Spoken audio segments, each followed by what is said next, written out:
Yes, we have received an invitation from Pakistan for the Council Heads of State Government meeting that is to happen. We don't have an update on that. Pakistan का delegation जो हमारा SCO का CFM है वो बहुत ही कामयाब हो। पाकिस्तान के इनवाइट पर क्या SCO मीटिंग में जाएंगे भारत के पीएम। दोस्तों आज हम बात करने वाले हैं एक ऐसे इनविटेशन के बारे में जो भारत के दुश्मन देश द्वारा भारत के पीएम को भेजा गया है। वैसे तो भारत इस देश से अक्सर ही नाराज रहता है, लेकिन क्योंकि इस मीटिंग में तमाम देशों के बड़े बड़े अधिकारी शामिल होंगे तो क्या आपने भारत के पीएम भी इस मीटिंग में शामिल हो सकते हैं। और कौन सी है ये मीटिंग, कहां होगी ये मीटिंग, कौन सा है ये न्योता देने वाला देश, ऐसे ही तमाम सवाल हैं जिनके जवाब आज की इस वीडियो में हम आपको बताने वाले हैं। तो चलिए वीडियो को शुरू करते हैं।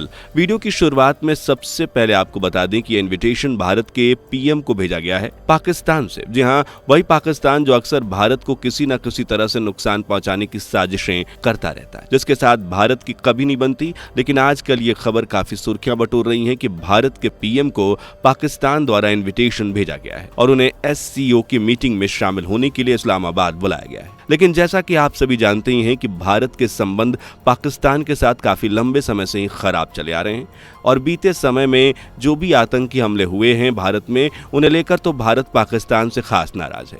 यही वजह है कि आज सभी जगह सिर्फ एक ही सवाल लोगों के मन में चल रहा है और वो सवाल ये है कि क्या पीएम नरेंद्र मोदी इस SCO मीटिंग में जाएंगे या नहीं। और आपको भी इसका जवाब जानना है, तो चलिए जानते हैं। लेकिन उससे पहले जरा समझते हैं ये SCO मीटिंग क्या है और इसका क्या मतलब होता है। तो दोस्तों SCO की फुल फॉर्म होती है सांघाई कोऑपरेशन ऑर्गेनाइजेशन, जिसकी शुरुआत 2001 में सबसे पहले चीन और रूस ने की थी। उन्होंने सोचा था कि क्या वह इस पूरे क्षेत्र में जो यूरेशियन क्षेत्र है वहां पर पॉलिटिकल, इकोनॉमिकल, इंटरनेशनल सिक्योरिटी यानी कि डिफेंस को लेकर कुछ आगे बढ़ सकते हैं। इन्हीं कुछ मुद्दों के साथ ग्रुप की यानी कि SCO की 15 जून 2001 में शुरुआत हुई और इसमें सबसे पहले 6 देश शामिल हुए, जिसमें चाइना, कजाकिस्तान, किर्गिस्तान, रूस, तजाकिस्तान, उज्बेकिस्तान जैसे देश शामिल हुए। अब वैसे तो इनमें सबसे पावरफुल कंट्रीज सिर्फ 2 ही थी, यानी चाइना और रूस, लेकिन उन्हें अपने आसपास के देशों को अपने साथ जोड़कर एक संगठन बनाना था, जिसके लिए उन्होंने SCO नाम के संगठन को बनाया और इसमें हर साल एक मीटिंग करने का निर्णय लिया। ऐसे ही वक्त बीतता गया और यह संगठन जो 2 देशों की सोच के और 6 देशों की रजामंदी के साथ शुरू हुआ, इसमें अब धीरे धीरे देशों की संख्या बढ़ गई और यही वजह है कि आज इस संगठन में कुल 10 देश शामिल हो चुके हैं। और इस ग्रुप में शामिल हुए देशों को अगर हम मैप के अनुसार देखें तो हमें पता चलता है कि इस ग्रुप में शामिल हुए ज्यादातर देश एशियन हैं और साथ में एशिया दुनिया की लगभग 40% आबादी को लेकर इस संगठन का हिस्सा है। यानी आज की तारीख में हम देखें तो दुनिया की 40 से 42% आबादी यहाँ इस संगठन के अंडर में रहती है, जो कि दुनिया के करीबन 32% GDP को मेंटेन करती है। अभी हमने आपको बताया कि इस संगठन की शुरुआत 6 देशों के साथ हुई और आज इस संगठन में कुल 10 देश हैं। तो आइए जाने जरा इन 4 देशों के बारे में। ये कौन से देश हैं और ये इस संगठन के साथ कब और कैसे जुड़े। तो दोस्तों बाद में इस संगठन के साथ जुड़ने वाले देशों में भारत, पाकिस्तान, ईरान और बेलारूस जैसे देश शामिल हैं, जिनमें साल 2017 के दौरान भारत और पाकिस्तान इस संगठन से जुड़े थे। वहीं बात ईरान की करें तो ईरान पिछले ही साल यानी 2023 में इस संगठन से जुड़ा था। वहीं बेलारूस तो इस संगठन के साथ अभी इस साल 2024 में जुड़ा, यानी कि वो इस ग्रुप में बिल्कुल नया देश है। वैसे इनके अलावा आपको बता दें कि जल्द ही इस संगठन के साथ में और भी देश जुड़ सकते हैं, क्योंकि सऊदी अरब, कतर और इजिप्ट भी इस संगठन से जुड़ने के लिए लाइन में खड़े हुए हैं।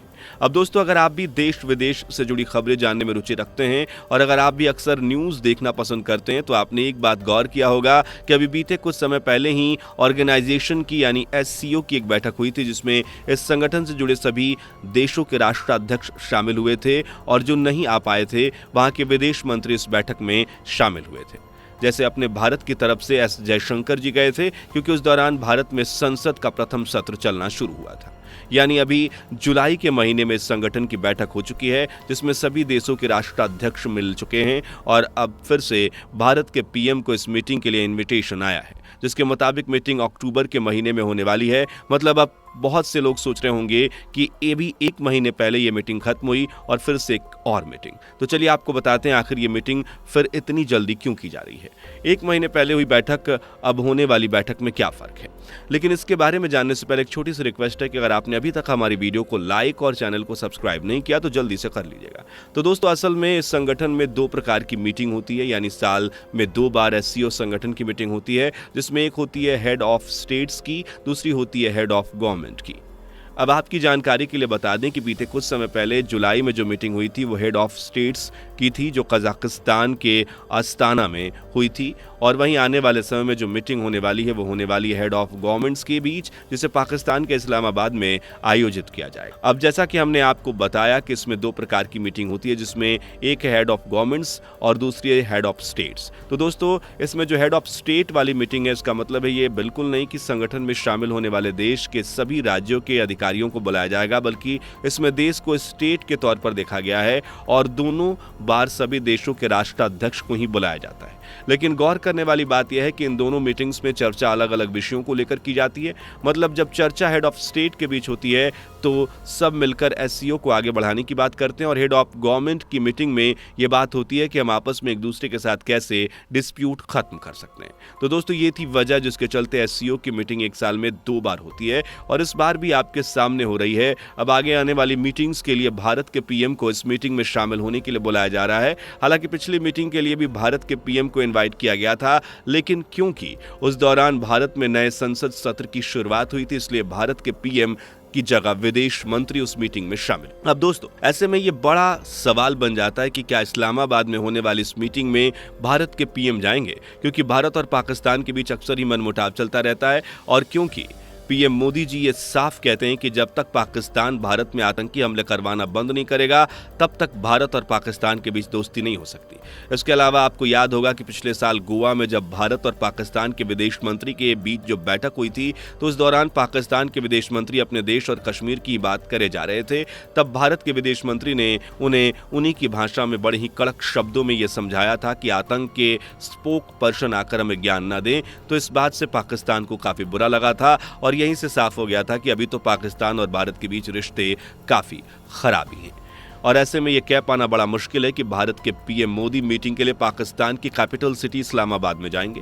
लेकिन क्योंकि ये सिर्फ भारत और पाकिस्तान की ही कोई पर्सनल मीटिंग नहीं है, इसमें देश दुनिया के तमाम देश शामिल होने वाले हैं। ऐसे में इस बात की थोड़ी संभावना भी है कि भारत के PM इस मीटिंग में शामिल हों, क्योंकि अगर PM नरेंद्र मोदी जी इस मीटिंग में शामिल नहीं होते हैं तो शायद बाकी देशों के सामने भारत का एक गलत इंप्रेशन पड़ सकता है, क्योंकि सभी देश भारत को काफी शांत स्वभाव का देश मानते हैं, और सभी जानते हैं कि भारत कभी किसी देश से रिश्ते बिगाड़ कर नहीं चलता।